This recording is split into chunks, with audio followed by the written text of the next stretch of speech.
So we're talking about type 3 diabetes, and everybody wants to know, what's type 3? I've heard of type 1 and type 2, but what's type 3? What does that mean even? Well, there is no specific such thing as type 3 diabetes, except that it's a proposed way of talking about something that's the elephant in the middle of the room in a doctor's office.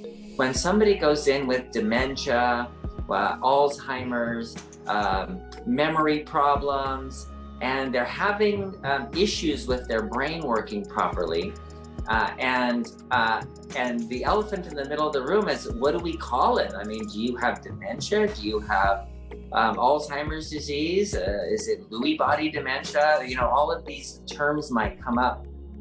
And the number one reason for memory loss is type 3 diabetes.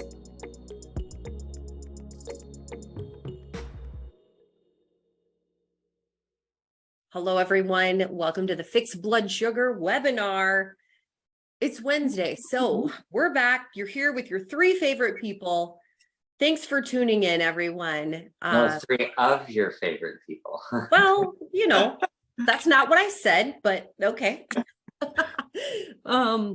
I've been getting a bunch of emails from a lot of you, though, and big things are happening. Lives are changing. People are getting healthy. This is awesome. And so we're excited that you guys are here.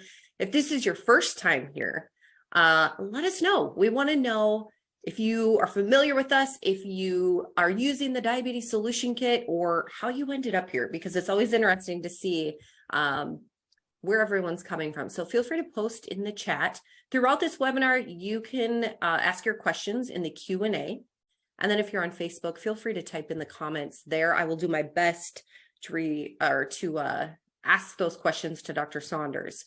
Today is going to be a fun webinar because we're going to be talking about type 3 diabetes. So many of you have never heard of this. We talk about it a little bit on these webinars. Dr. Saunders has given us some of the education, but it's something that's coming up more and more. I'm hearing about it more often. I don't even know if that's actually the medical term for it, but that's what we are calling it. And so Dr. Saunders is going to shed some light on this thing, what it is, why we don't want it, and how we can prevent it. And so with that, I'm going to have Dr. Saunders start out with a disclaimer, and we're going to get right into it. So yes, we're already getting lots of people on. Take it away, Dr. Saunders. Okay, so the information that we're giving here is general information. It may not apply to you.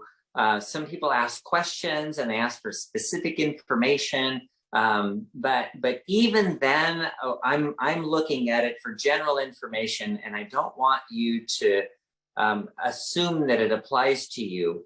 You have to look at your situation and see if it applies to you, even if you ask the question. So I'll try to answer your question specifically, but really I'm looking more generally, and I don't know everything about your situation, your test results and all of that.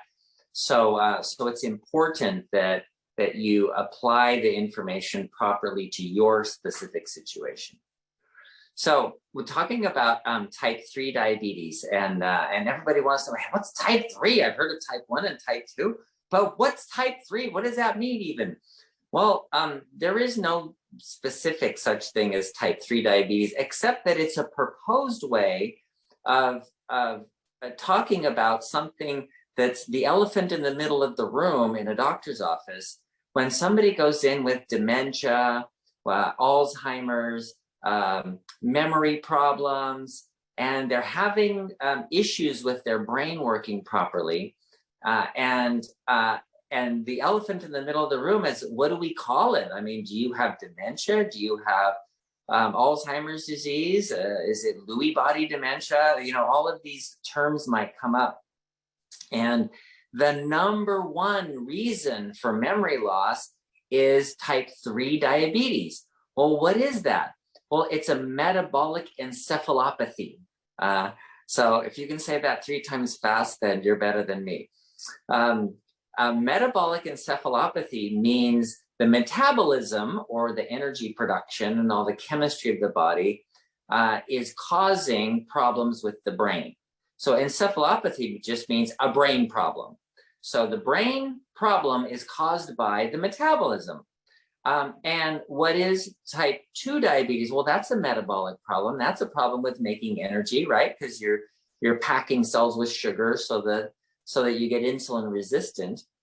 Type 1 diabetes is why you don't have enough insulin. So that's a metabolic problem as well, because you have trouble using energy, making energy properly. If you don't have insulin, you can't get sugar into the cells to make energy for the cells. So then type 3 is very specific to the brain. And that is, how does the brain get energy? The brain has to have sugar for energy. There are parts of the brain that can use ketones, but the brain doesn't burn fat as a rule. There are, of course, some areas, some types of cells in the brain that do. But for the most part, the ones that do our thinking for us are not going to be using fat. So if you cut off the blood supply to like an arm, and in fact, when I was working with a hand surgeon when I was a resident, and they would just put a blood pressure cuff on the arm and blow it up until the pulse stopped and there was no pulse, and they go, okay, let's do surgery, and they would do a bloodless surgery. And then, and after they fixed it all up, they would let out the pressure and just watch it to see if it bled. If it didn't bleed, it would go, okay, we're good. And the surgery could last an hour, and it's okay. The blood pressure cuff's on there, and there's no blood going to the hand, and it's perfectly fine. And then after it's done, the blood comes back in, and the hand works again, and everything's fine. Now, what if you were doing brain surgery on somebody? You want to do the same thing, put a blood pressure cuff around their neck and blow it up. It's not going to work. The brain needs a constant supply, constant. If you cut it off for even a second, what happens when you lose, like people with POTS syndrome, it's called hypotension, low blood pressure.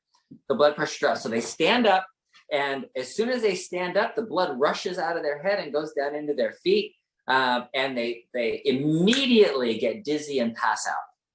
Immediately. It's not like you have even minutes. No, immediately. So the sugar is the same problem. It's the same as oxygen.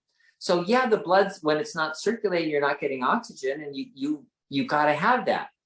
But what happens in type 3 diabetes is the blood-brain barrier does not allow sugar to get through. The blood-brain barrier is like, it keeps all toxins and stuff out except what is specifically asked for.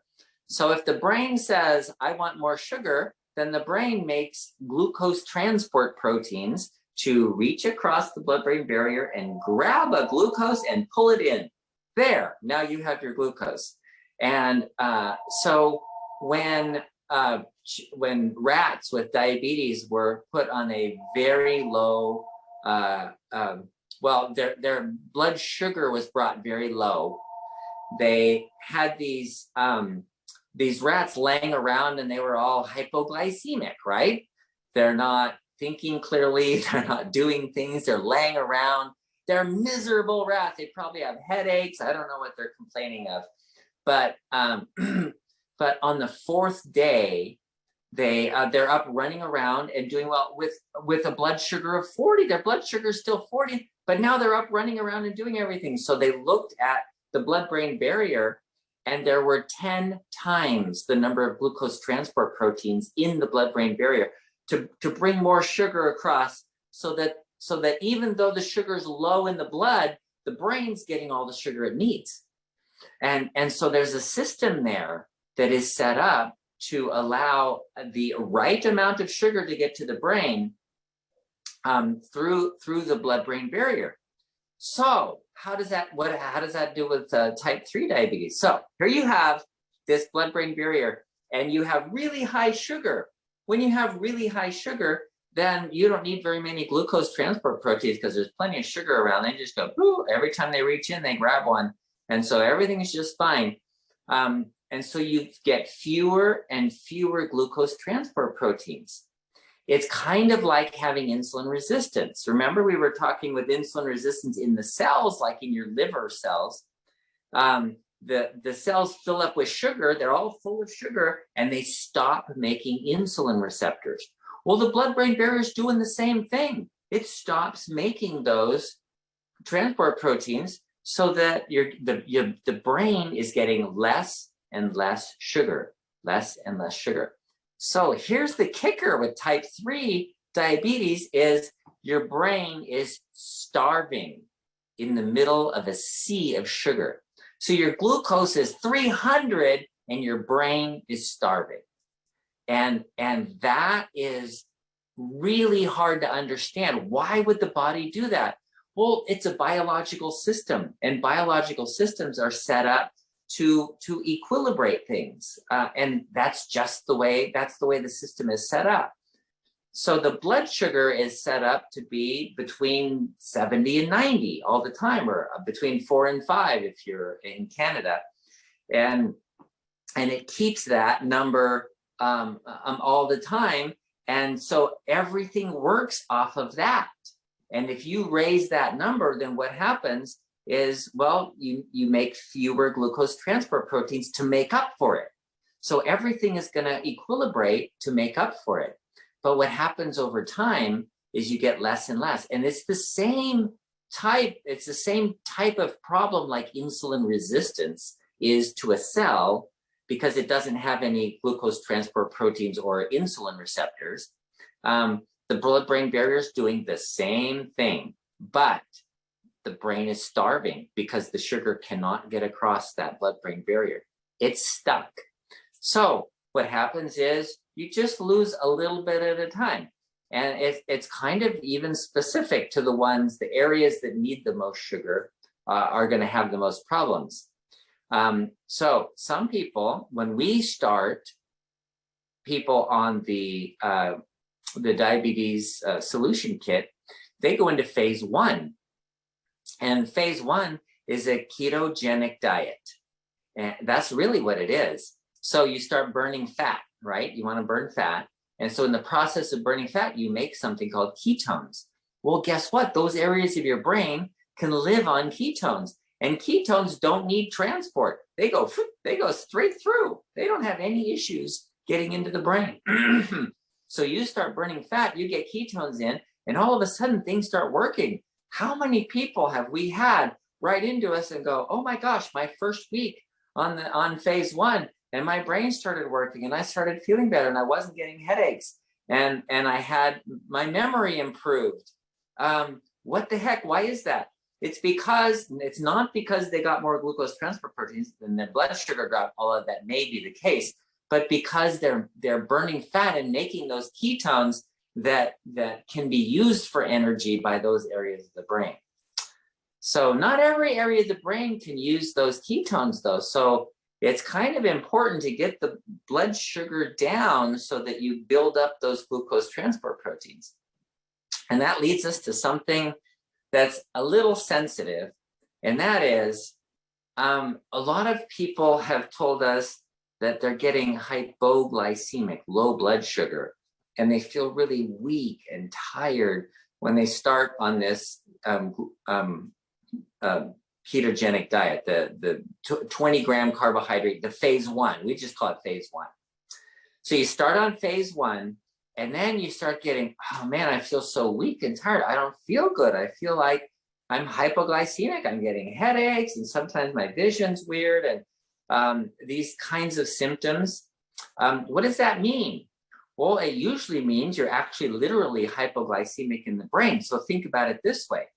You have high blood sugar for a long period of time, and your blood-brain barrier has few glucose transport proteins, and then you start lowering the blood sugar. What happens? Well, your brain sugar is going to drop too with that. And so your brain is going to be more hypoglycemic, even though you still have high blood sugar. So instead of like 200, you're now down to 110 or 120 or 150 in that range. And you've dropped your sugar. Oh boy, you're getting closer to normal, but your brain sugar's dropped even more. So you're getting hypoglycemic.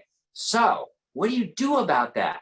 And so most of dietitians, if you go to the standard of care, they say, oh, you got to drink orange juice. You know, you got to take some sugar in really quickly to make sure that goes up. Well, if you do that, then what? Then your blood sugar goes back up. And then you make fewer glucose transport proteins, and then you're back to the same diabetes type 3, making it worse. So that's why I can tell you it's okay to be hypoglycemic in that kind of a case. And you know, when I fast, I've been hypoglycemic. I was up giving a talk, a demonstration to somebody once while I was fasting. I've been fasting for, I don't know, 2 days or something. It was not very long. And I was up doing a demonstration, and I passed out right in front of the whole audience. There's like a couple hundred people out there.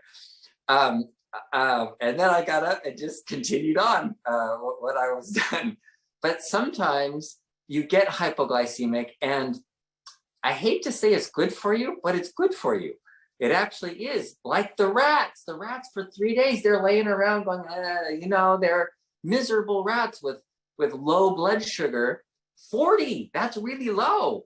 But then by the fourth day, they're feeling great. Because why? Because they were able to make those glucose transport proteins to build up the right amount of sugar into their brain, and now they're feeling perfectly normal on low blood sugar.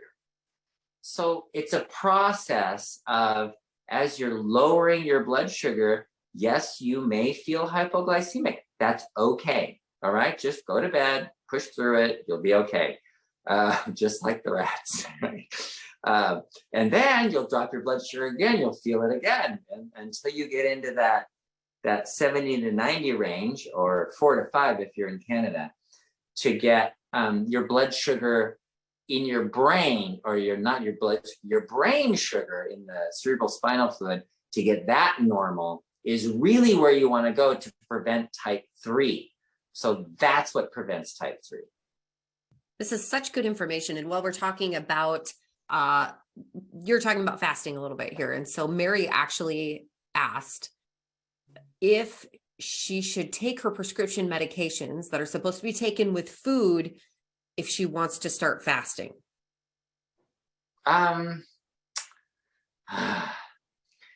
See, there's a problem. Those medications, most of those medications will cause hypoglycemia. And I just told you hypoglycemia is a good thing. But it's not really a good thing if you're, what I tell my patients, I'm just going to give you a blanket statement, right? What I tell my patients when they're fasting is don't take the medications while you're fasting. Blood pressure medications will bottom out your blood pressure. Blood sugar medications will bottom out your blood sugar. Insulin will bottom out your blood sugar. When you're fasting, I tell people don't take supplements, don't take medications. Just fasting means don't put anything in your stomach, because that's really the best way to cleanse anyway. Good stuff. Here's another really good question from Kathy. Hold on. Joe's got some stuff going on that I think he should share. So hold on. Let me switch this to gallery. There we go. Oh, you're on mute, bud. Let's see. There we go. Wow. Technical difficulties here. I was muted, then I clicked off the screen. I just took my blood sugar 85. Woohoo! I just ate lunch a little while ago, so I'm kind of surprised by that. Yeah, between 70 and 90 is perfect. Good work. Thank you. And I feel like even before I ask this next question, I should just ask now, because someone's going to ask. What about people who take their blood sugar in the morning and it's high? Why does that happen, and is that normal? Okay, this is a very common question. And there are several answers to this, several possible answers. One is that in the morning, we make cortisol. Cortisol makes you more insulin resistant. So your blood sugar is going to automatically go up. Plus, your blood sugar drops kind of low.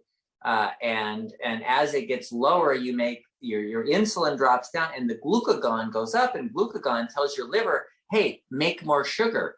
So your liver starts putting out extra sugar to keep that sugar in the proper range, so that your brain and your heart and your kidneys have enough sugar to run on, because they need a constant supply. So so the blood sugar will automatically go up in the morning for those two reasons. All right, good stuff. If you guys go to bartonwebinar.com, you will actually find a list of our top questions. That's a really, really good place to go to hear Dr. Saunders address some of the things that come in on most of our webinars. Another good question concerning fasting from Kathy.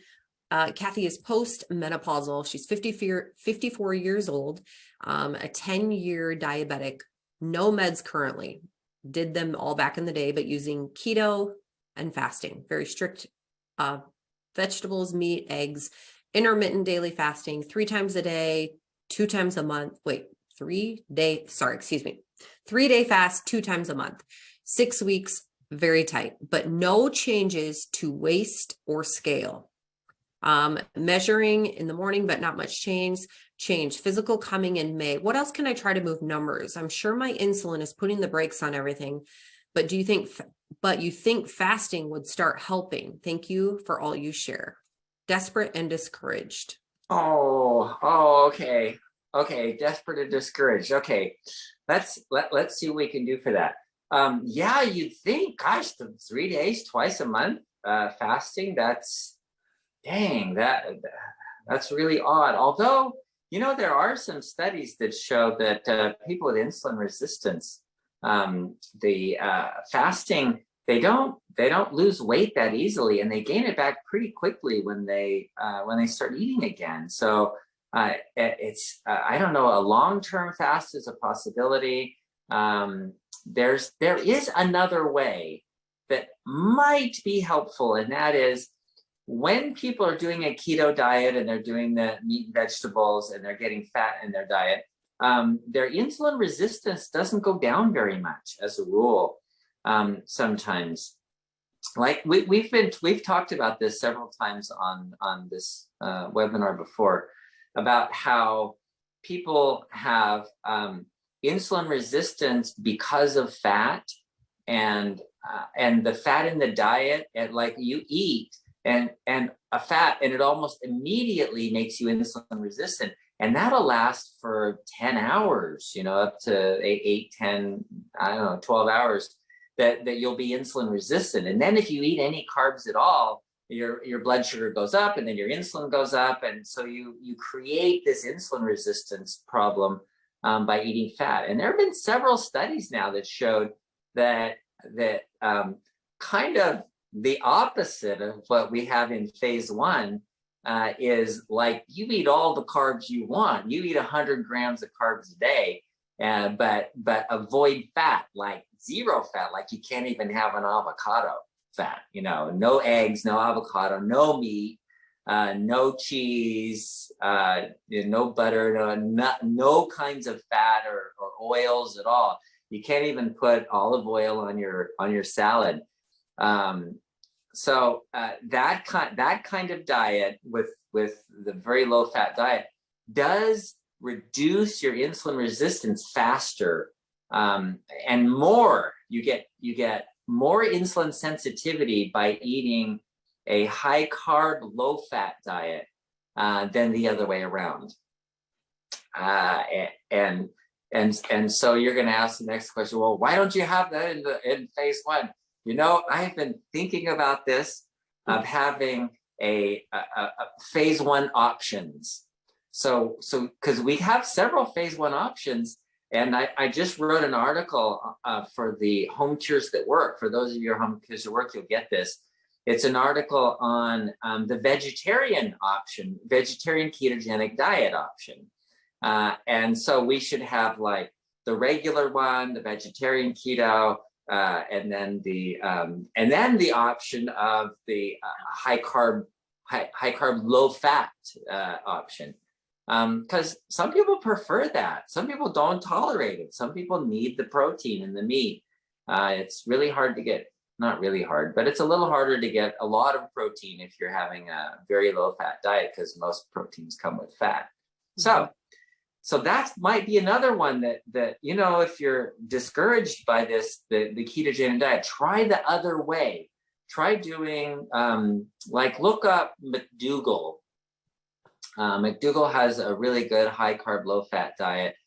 Dean Ornish, I think you have to sign up for his program though if you do the Dean Ornish, or Esselstyn diet. Those are three that have very low fat with recipes and everything, and you get totally different. It's totally different. You get fruit, beans, rice, and corn, and wheat, and bread, and pasta, and quinoa.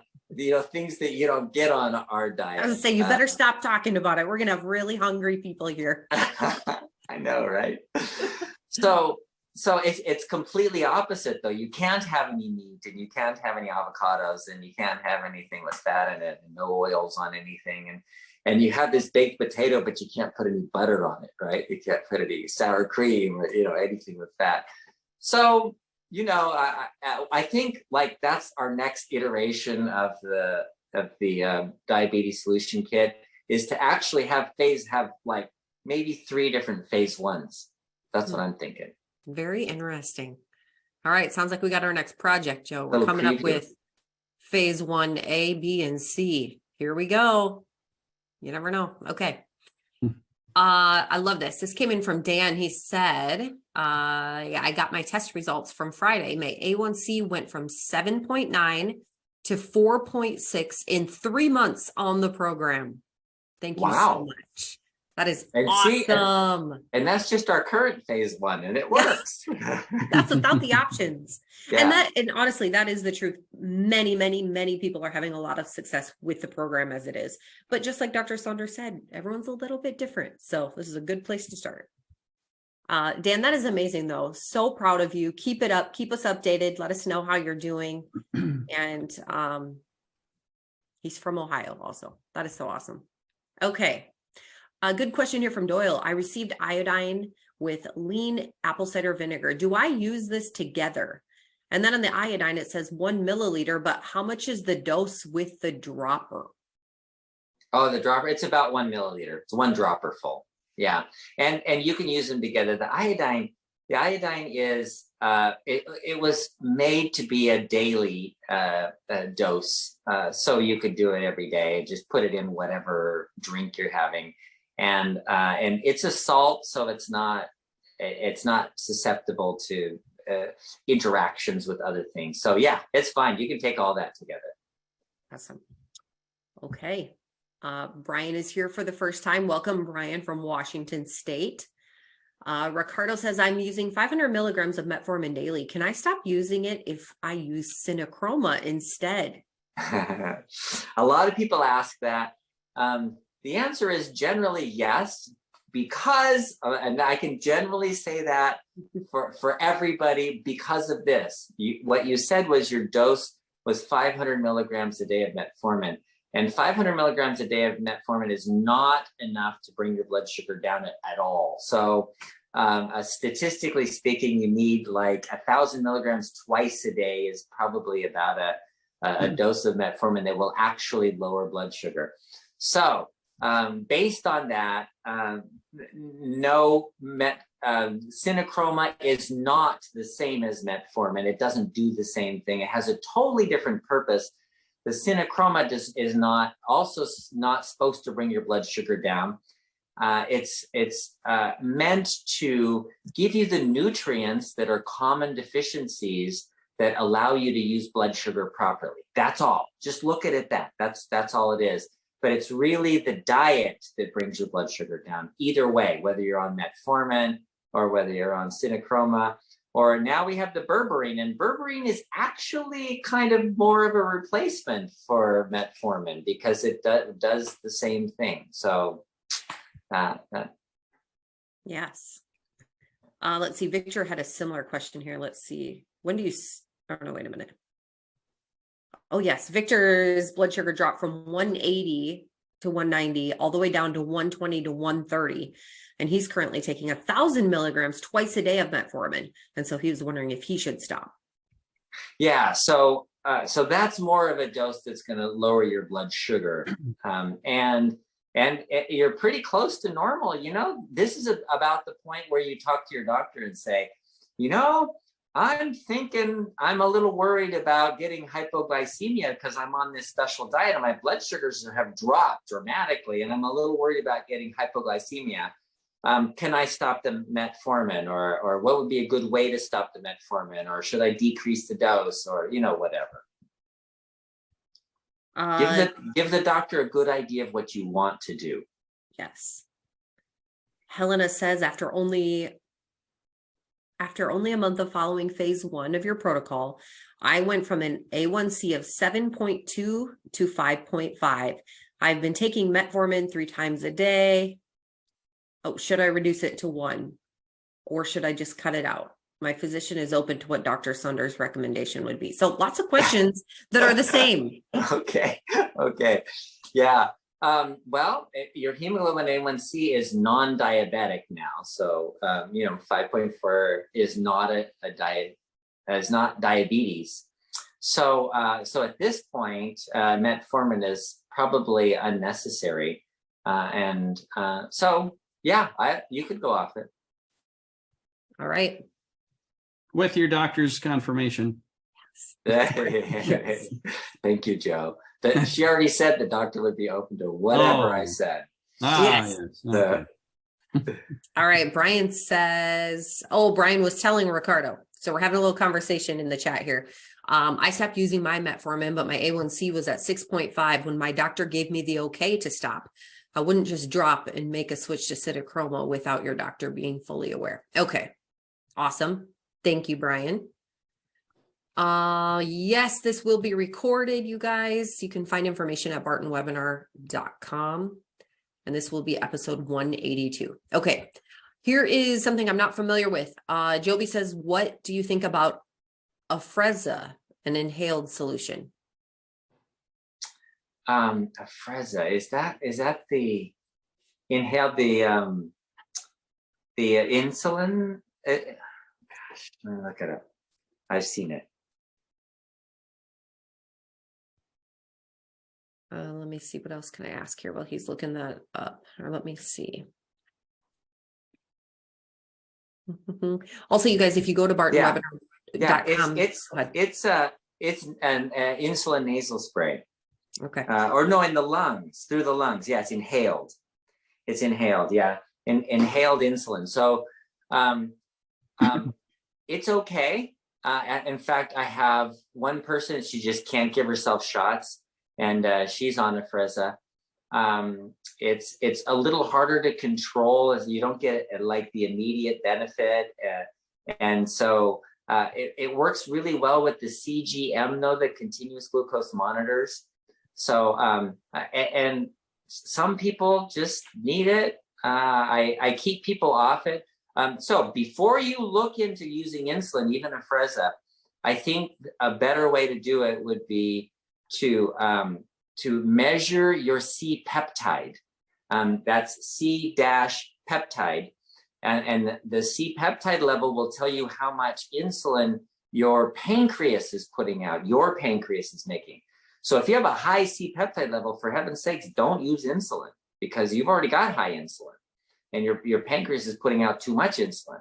But if your C-peptide is really low, like less than 0.5, then you may need a booster of insulin. So that's the way to look at it.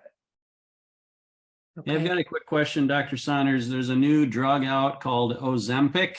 Yes. And a lot of celebrities currently are talking about it, and it's causing weight loss and stuff. And it's, what can you tell us about it? Okay. Yeah, I have a couple of patients on it. What it does is it causes you to, it causes your stomach to get a little upset, slow down. You don't empty your stomach as fast. Your stomach doesn't gurgle as much. You don't move things through as quickly. So you don't eat as much. It really comes down to you don't eat as much. But it also causes you to make more insulin, so you can get low blood sugars. They haven't had any issues with that for weight loss. I had one patient that insisted on it. I don't, as a rule, I don't prescribe, but she really wanted to try it. And it worked really well for her. So her husband goes, boy, I want to try that. So it didn't work at all for him. So yeah, I don't know. Is there a natural, like, does fiber do the same thing, or like, what is it? No, there's a better way. So you get all of those benefits from fasting.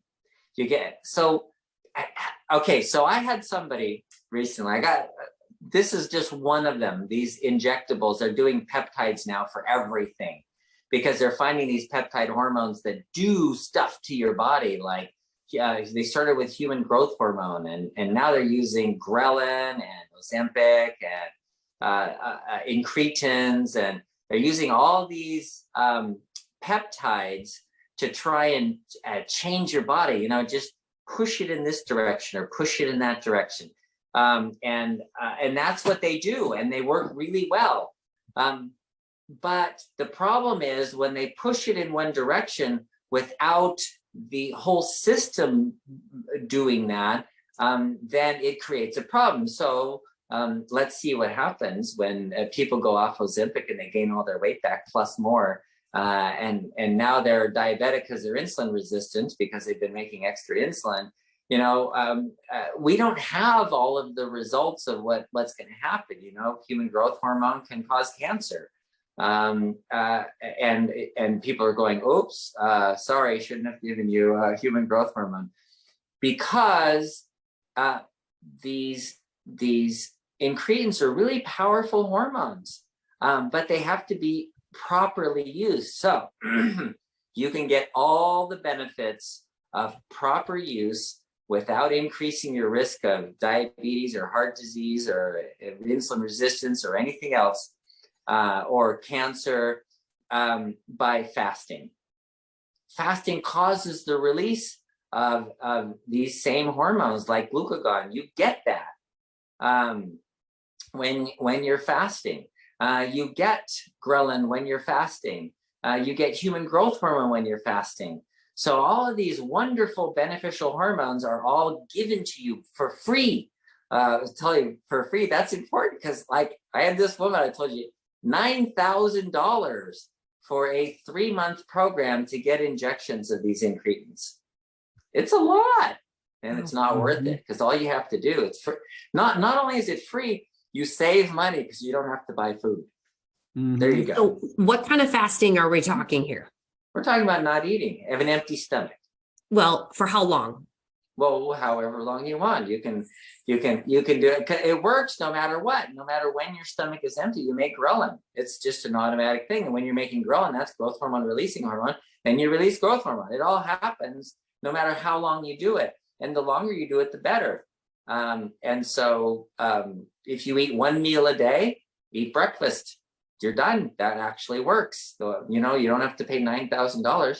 You get one meal a day, and then the rest of it all free of you get these equivalents.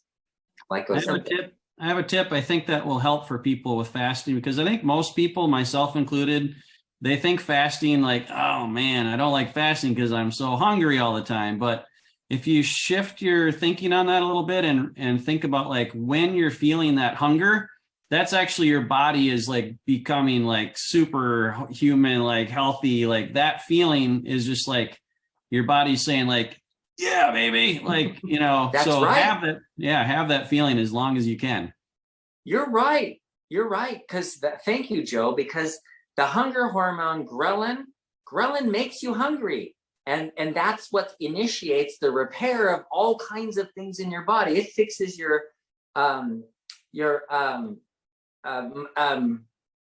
endorphin system so that you don't feel pain. And it fixes your stomach and intestines. And it's really amazing. So yes, when you're hungry, that means it's working. Mm-hmm. It's kind of like any type of suffering. Typically you're like, if you're working out and you're like pumping iron, let's say, like it's a little bit of pain, but like, man, think about what you're doing right now, that you have to go through that pain to get the benefits of it. So yeah. Look at you. We do have quite a few webinars where we talk about fasting. We talk about the 6-10 reset, and Dr. Saunders goes through the benefits of this. And you guys may find, if you want more information about that, go to bartonwebinar.com. There's a link to the YouTube channel and just search 6-10 reset or fasting. You will find great information about those. Okay. All right. I got to figure out where I was in all my questions here. Here is a question from Anonymous. I had a heart attack and stroke 3 years ago. I ordered your heart and fiber recently. He ordered our heart. He ordered our heart supplements and our fiber supplement. What else should I do to help, please? Okay. Thank you for asking. Okay. Don't look at the supplements as something that's going to fix anything. Although the fiber can fix constipation, of course, that's one of the things it does. But what the real benefit comes when you change your lifestyle and ask the question, why did I get heart disease? Did I get heart disease because I haven't taken care of my body, because I've been eating processed foods and having a lot of sugar in my diet? Have I been avoiding exercise? And so you look at your lifestyle, and we have a whole book on this. What is it that I can do to reverse heart disease? And a lot of it is stress.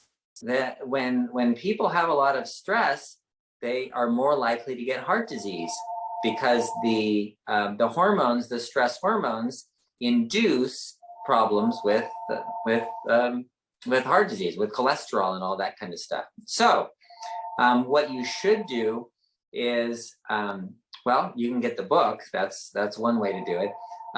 But look at why.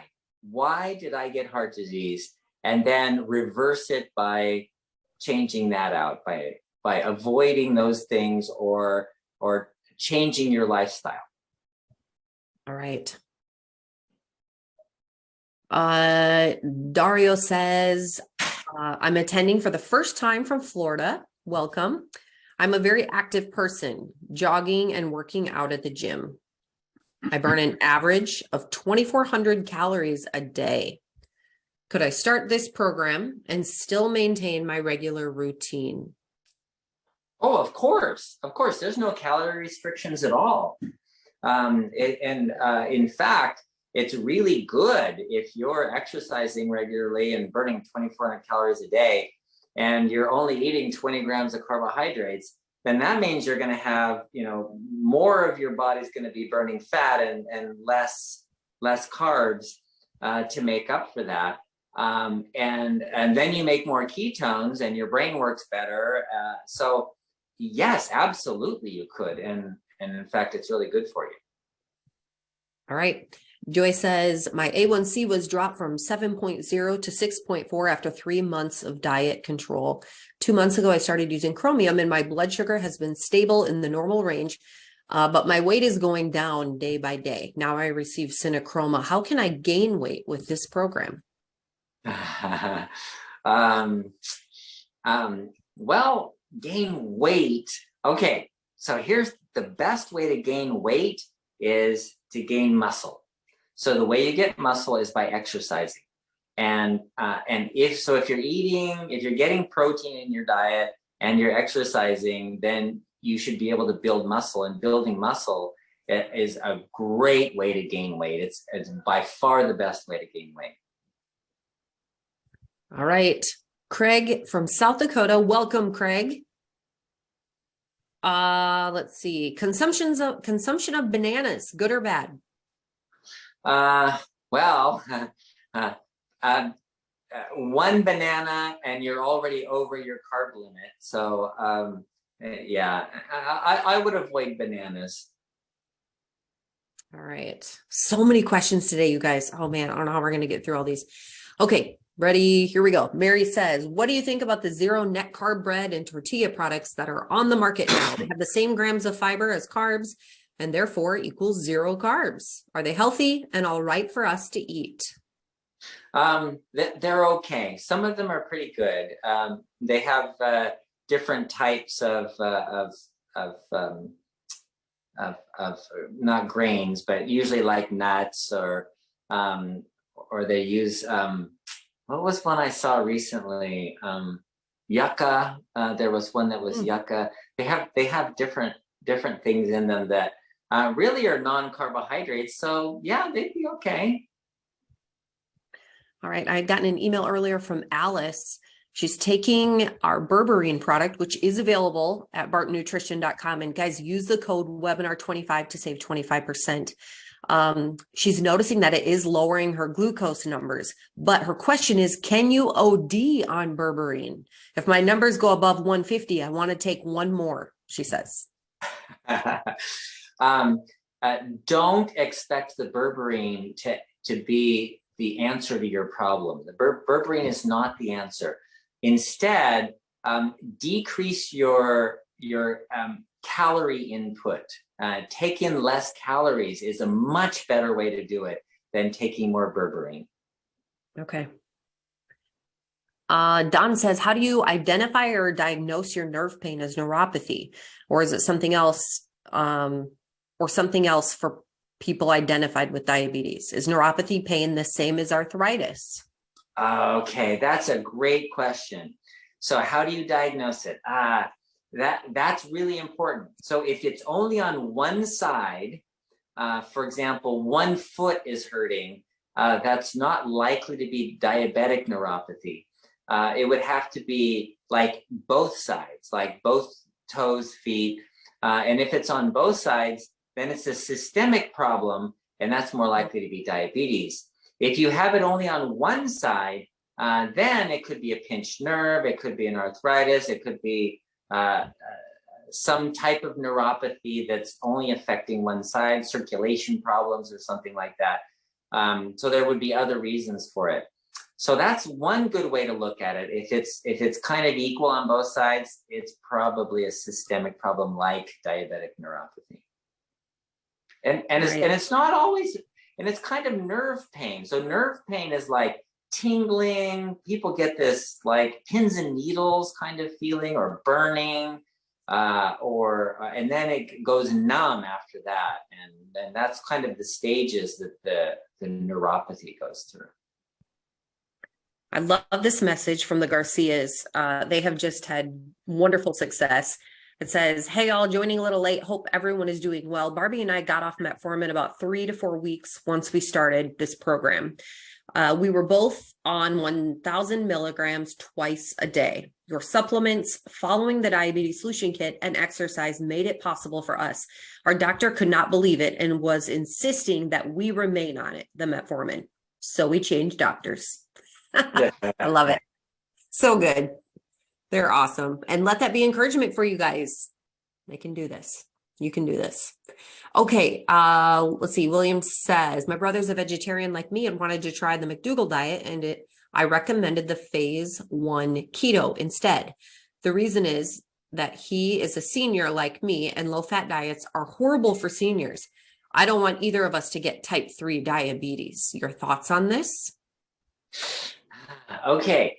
Some people do better on a low-fat diet, and some people do not do better on a low-fat diet. So, and even in one family, some people will need more proteins in their diet or more fats, and it just depends on.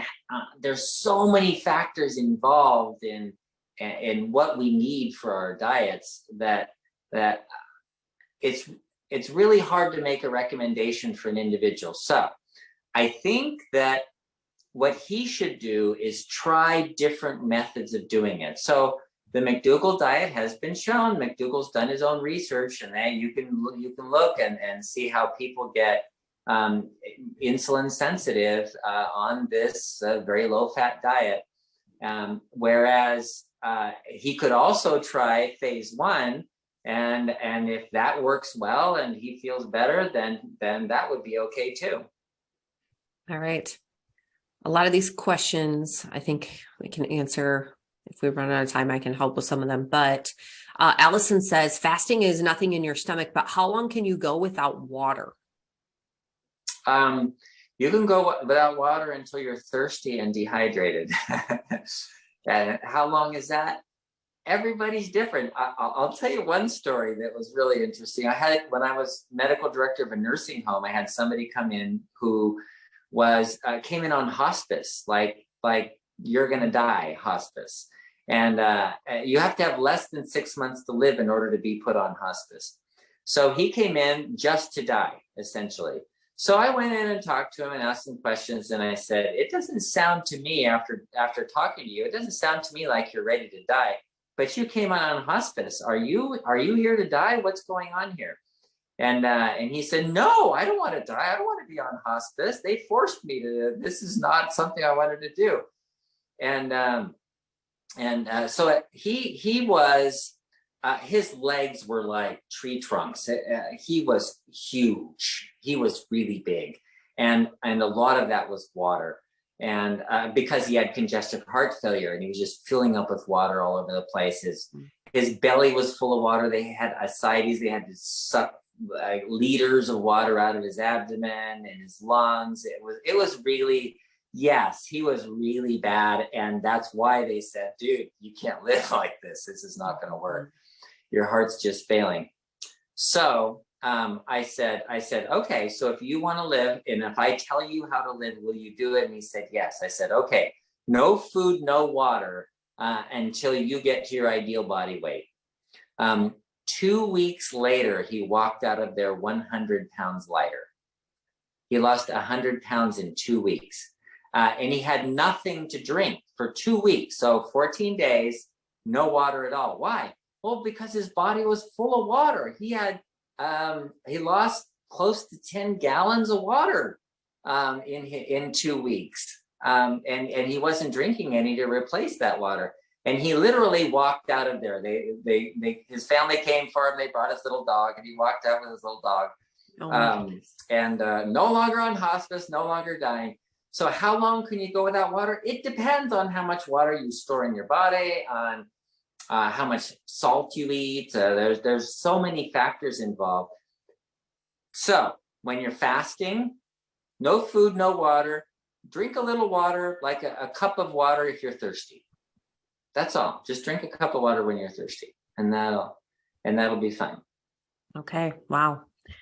Alfreda says heart disease seems to be connected to diabetes. Once your A1C is normal, this is that atorvastatin medication be discontinued. Can you stop taking that once your A1C is normal? Okay. Atorvastatin is a drug that blocks the ability for the body to make cholesterol.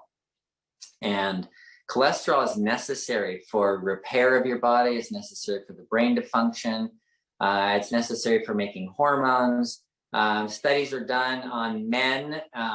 If they start taking atorvastatin, as their cholesterol drops, their testosterone drops right with it.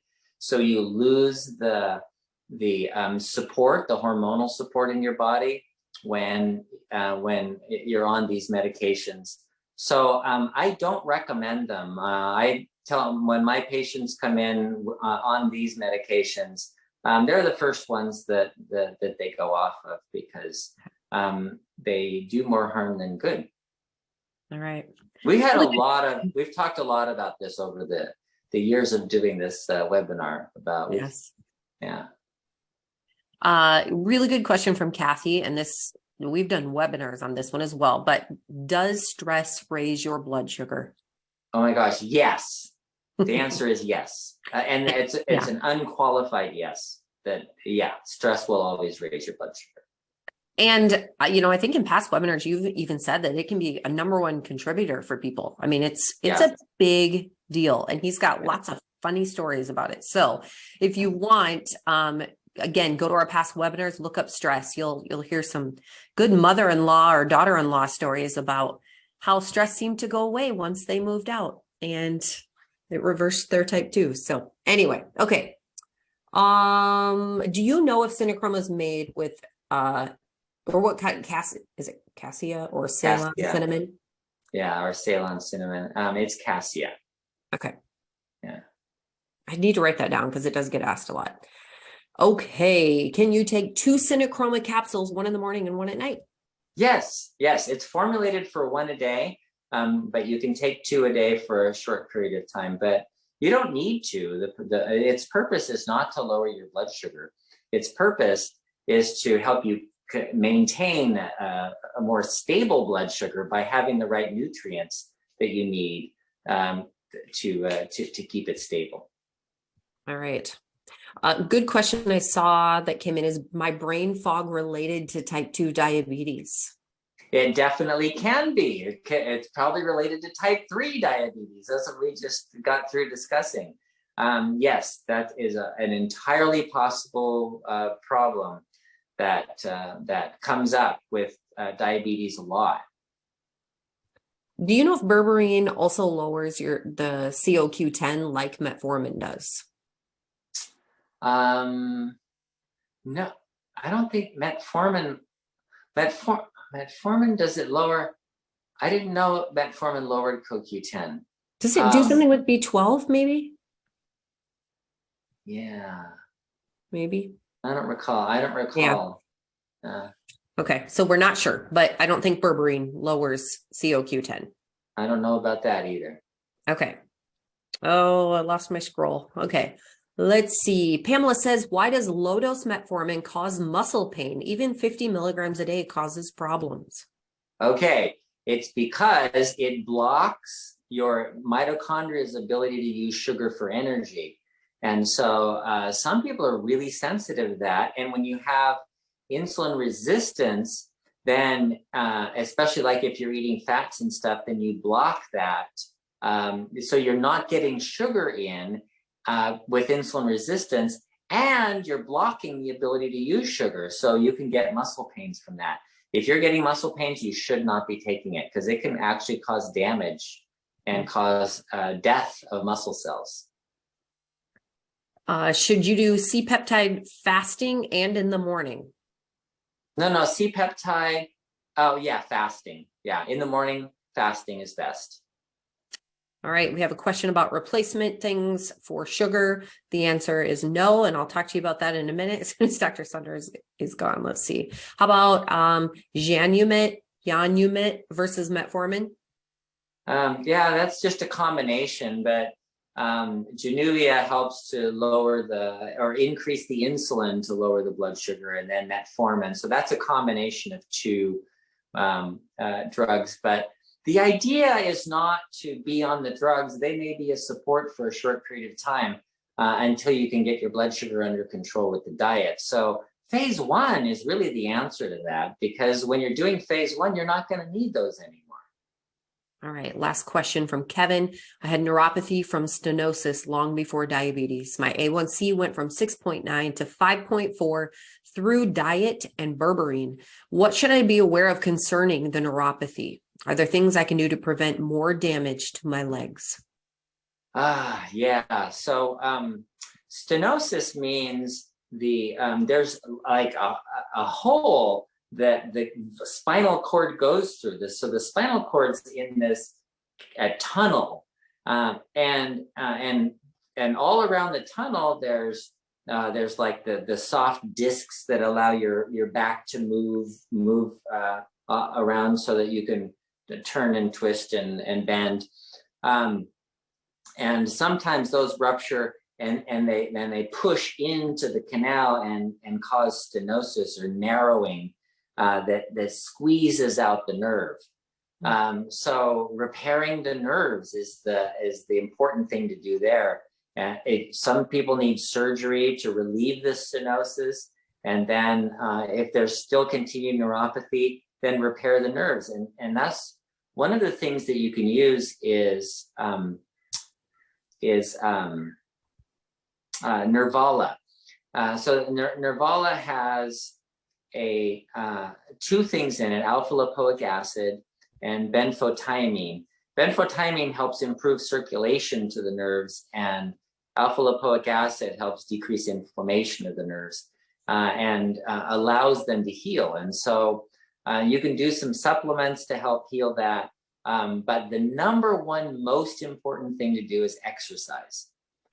So if you can walk 5 miles a day, and if you can't, then work up to it. Work up to about 5 miles a day. Okay. All right. Well, thank you so much. This has been so good. Once again, we will see you next week, Dr. Saunders. Thank you. Next week. Bye. Bye-bye. So Dr. Saunders is going to go be with his patients now. So we get just that hour of time. And so we try to get through as many questions as possible, but I know I didn't get through them all. So I am so sorry. Come back next week. I'm going to see if there's any on here that I can still get through. Again, bartonwebinar.com is where you'll find lots of information.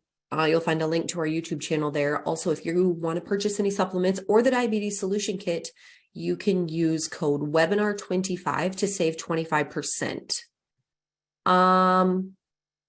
Okay, I saw a question. Is it better to have breakfast later and then dinner earlier?